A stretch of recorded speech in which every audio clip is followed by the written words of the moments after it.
I'm Logan Crawford, and right now on Spotlight, we're diving into a world of knights, priestesses, and mystical quests with The Knightlands, The Great Commission by Howard Kent.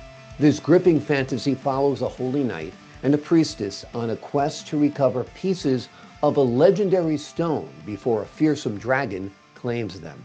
Join us as we uncover the heroism, adventure, and courage that drive this epic tale. We're delighted to have this very talented author join us here today on Spotlight. We thank the team at Sweet Spire Literature Management for helping us put him in the spotlight today. And we ask viewers like you to support authors like him by subscribing to our channel and by purchasing his amazing book. The links are below this interview. Howard, great to see you here today. Welcome.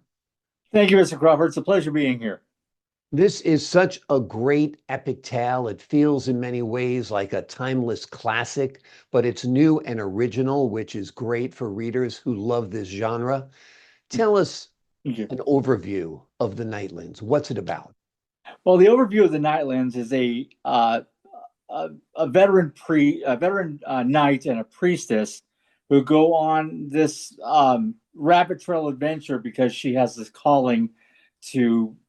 She thinks that the church should be doing more, and she feels that the Ancient of Days is instructing her that you need to go out and defend the evil that is coming. So it's a personal calling for her, and the knight is obligated to protect her and defend her, whatever she plans to do. And they run into two other strangers who have their own motivations, but they kind of team up together, even though they come from totally different backgrounds and totally different worlds and perspectives. They learn to work together as a team. Wonderful, wonderful. Where do you get the inspiration? This is a different world. It's a unique world. Most people don't know about knights very much, don't know about Right. priestesses very much. So a lot of it's imagination, a lot of it's research, a lot of it's Mhm. looking at other works. Tell us what that process is like. The process was, it's hard to find something new because almost everything under the sun has been done. And Mhm. for me, this is something I was writing since 1988 and has just kind of evolved over the years, changed here.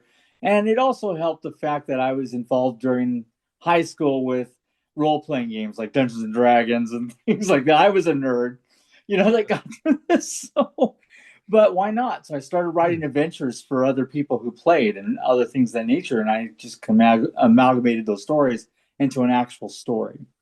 Wonderful. Are you a fan of Renaissance fairs, for example? Oh, absolutely, Yeah, absolutely. me Renaissance, they're the too. best thing. Guilty as charged. And we've got a great one outside of New York City, and I go pretty much every year. It's terrific. It So is. have you envisioned this as a movie? It's so visual. I mean, it's got knights, it's got priestesses, it's got castles, it's got a dragon. I mean, come on, let's make this into a film, right? Absolutely. My motivation for writing any type of book I have is being able to get into any genre or any type of medium, whether it be stage play, movie, TV series. I want it to be the best it can be and to come out as the biggest impact it can. Because once you come into that world, I want to keep you enticed and feeling for the character, maybe relating to the character and using our modern day situations and placing it in these characters on how they would view it. And a lot of the characters that I create are based off real people that I've known over the years. Are some of the conflicts and the people, like you said, are real? So you Mhm. borrow from modern times and stories and conflicts and situations and put them in a in this fantasy realm? Absolutely. The world is a pretty big world. And when you're dealing with fantasy, there is really no borders. It's whatever Yeah. comes to your mind. There's no rules. You don't have to get technical, just have fun with it. Wonderful, wonderful. Now tell us about the antagonist, Red Dragon Natas, and Ah, what makes him so formidable, and tell us a little bit about the story there. well, since the story originally is a faith-based actuality of the medieval times area, the dragon Natas is basically, if you turn his name around, it's Satan. So he is Ah, the ultimate, yes. So he is the ultimate power who is trying to destroy the image of the Ancient of Days, who created all these people on the planet. And the only ones that stand in his way are the knight and the priestess, because she has this calling that he says, "I am with you always. Go help, go help your people." It's not that the Ancient of Days couldn't do it. It's just he's allowing faith to grow and faith to your acts of duty is due to faith. And is this the right thing to do? The conflict of the human endeavor of overcoming obstacles that just seem too big to overcome. But when you base yourself with a faith of something or someone, you can tend to move mountains with it, as the expression goes. Absolutely. Tell us a little bit about your inspiration. You talked a little bit about D&D, Dungeons Oh and yeah. Dragon, but what about TV shows? Are you influenced a little bit by Game of Thrones? Tell us a little bit about your influences. Oh, Lord of the Rings. absolutely. I love the medieval fantasy realm. And there are some that I don't really care for either. Just the fact that some of its content is a little bit too descriptive in certain areas, which really would be appropriate for children. So for me, I like to write where families can be involved. When your kid walks in, you don't have to be embarrassed about what you're seeing. So Tolkien's Lord of the Rings, Narnia's C.S. Lewis's world. Then you have, of course, the games of Palladium and Dungeons and Dragons, and a plethora of role playing games out there that young kids can play and examine their imagination and become storytellers. I taught my daughters that way on how to do math because everything's on numbers. So I just tell them to have fun, not to be scared of numbers and scared of writing and things of that nature. Just go ahead and have fun with it. But yeah, that's pretty much it. I love the fantasy genre. I think it's probably the most noble way of people endeavoring to overcome major circumstances with a little bit of flair to it. And Thank it'd be God for kind of neat. streaming because the fantasy genre was largely ignored by Oh, the TV networks and by the film industry yeah. until, Netflix came along and Prime Video came along, and they're like, this is a huge, huge part of their Mhm. offerings. So Netflix, Amazon Prime, turn this into a film because I think it's got the makings of a great movie, no doubt, or a TV series or whatever you want it to be. Are you considering this to be a book series? It is going to be a series. This is the first of many. That's why it's called The Great Commission, or I used to call it The First Adventure, but it sounded too cliche. So The Great Mhm. Commission, in case I wasn't able to complete it, at least it's a story that sets on its own and then can continue on from there. But most of my stories that I write are always in a series because I enjoy the characters I create and I'd like to see them get involved in every situation possible to help maybe someone else who may be questioning what to do. They just find the characters being able to resolve their situation and maybe apply that to the real life as well.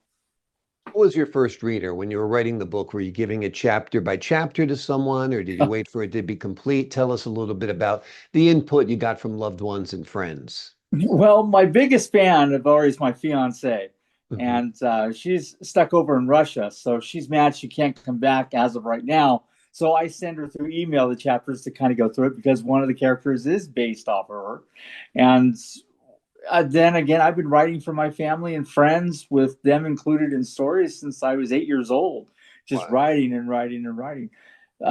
It's just a lot of fun, but they're based off real people. I do a 20 question interview with someone. Hey, I'd like to use you as a character profile.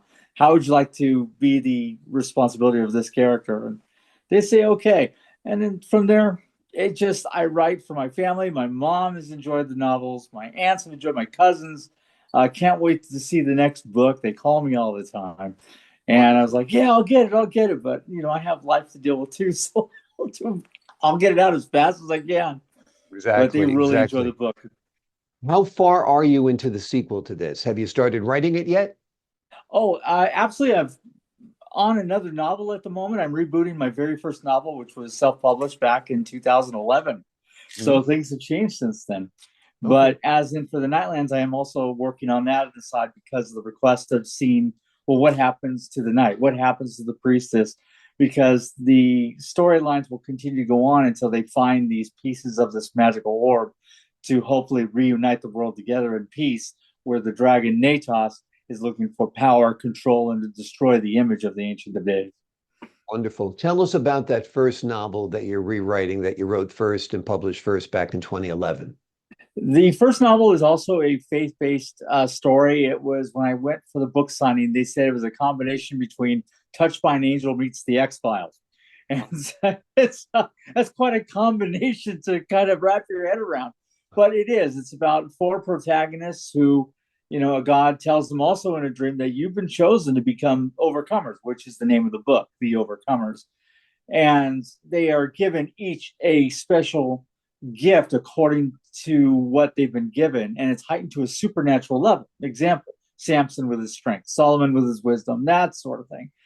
And they have to learn to walk in faith, knowing that they all had this same dream, but it was directed to them personally, and learning how to work together against the forces of evil that wishes to take over towns, or just relationship situations, from child abuse to terrorism, to just your everyday person who's going through pain of having the death of a loved one, and just having conflicts within family.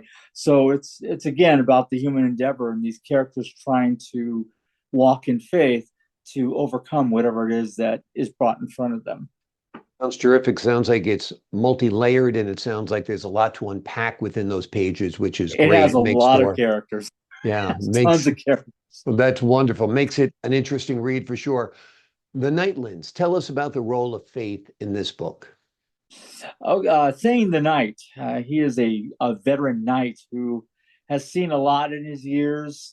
His theory is always, if he was in today's world, he would say it's not the years, it's the mileage.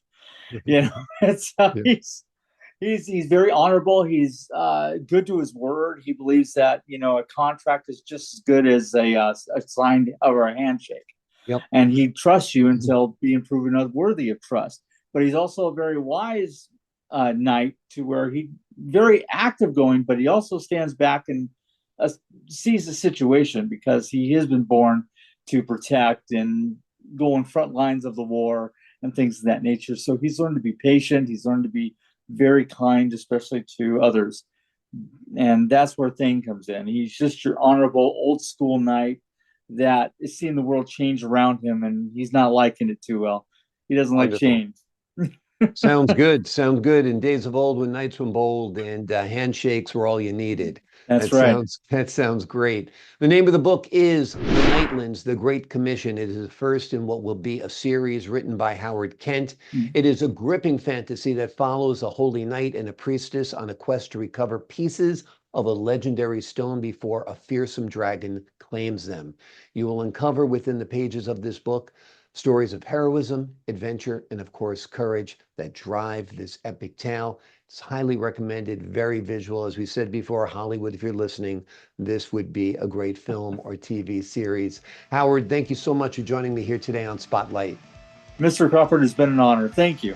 The honor's been all mine. I appreciate your time. And to the folks at home, I'm Logan Crawford, thanking you for your time. This time, until next time, on Spotlight.